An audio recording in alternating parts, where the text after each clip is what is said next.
కవిత, నిన్న బంగారం విడిపించమని డబ్బులు ఇచ్చాను కదే, తీసుకొచ్చావా? అయ్యో, ఇంకెక్కడ బంగారమే? ఆ బంగారం తాకట్టు పెట్టినోడు ఖాళీ చేసి వెళ్ళిపోయాడంట. అయ్యో, వాళ్ళు నీకు తెలుసన్నావు కదే. తెలిసిన వాళ్ళనే తీసుకెళ్ళా. తెలిసిన వాళ్ళే కదా మోసం చేస్తారు మనల్ని. ఆ బంగారం అంతా తాకట్టు పెట్టి ఆ డబ్బులు మా అమ్మాయికి ఇచ్చాను. ఇప్పుడు మా అబ్బాయికి తెలిస్తే నన్ను ఇంట్లో కూడా ఉంచడే. అయ్యో, ఎలాగే ఇప్పుడు? అయ్యో, నేను అదే ఆలోచిస్తున్నాను, ఏం చేయాలా అని. నాకు ఏం అర్థం కావట్లేదు. కవిత, పదవే, పోలీస్ స్టేషన్కి వెళ్ళి కేసు పెడదామే. వామ్మో, పోలీస్ స్టేషనా? ఇప్పుడు అవన్నీ నాకు పెట్టకమ్మా. మా అమ్మాయి వచ్చిందంటే అస్సలు ఊరుకోదు. ఏంటి గోలంతా అని. అలా మాట్లాడతావేంటే? ఆ బంగారం విడిపించడం కోసమే కదా చిట్టి పడే ఆ డబ్బులు నీకు ఇచ్చాను. డబ్బులా? ఏం డబ్బులే? నాకెప్పుడు ఇచ్చావు నువ్వు? అదేంటి అలా మాట్లాడుతున్నావు? కవిత, నీకు దండం పెడతాను. ఈ టైంలో ఇలా జోకులే మాకే నాతోటి. అసలు ఇది జోకులేసే టైమేనా? నాకు డబ్బులు ఎప్పుడు ఇచ్చావు నువ్వు?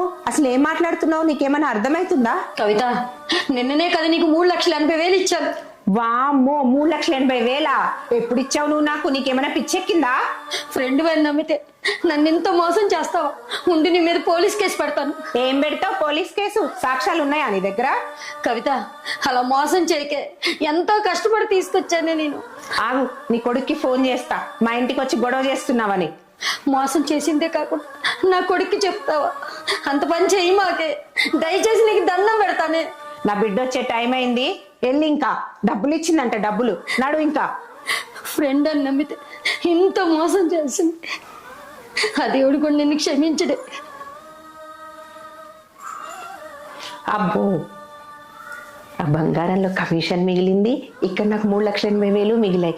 అమ్మయ్య, అమ్మో, ఫస్ట్ ఇక్కడ నుంచి నేను ఇల్లు ఖాళీ చేసి వేరే చోటికి వెళ్ళిపోవాలి.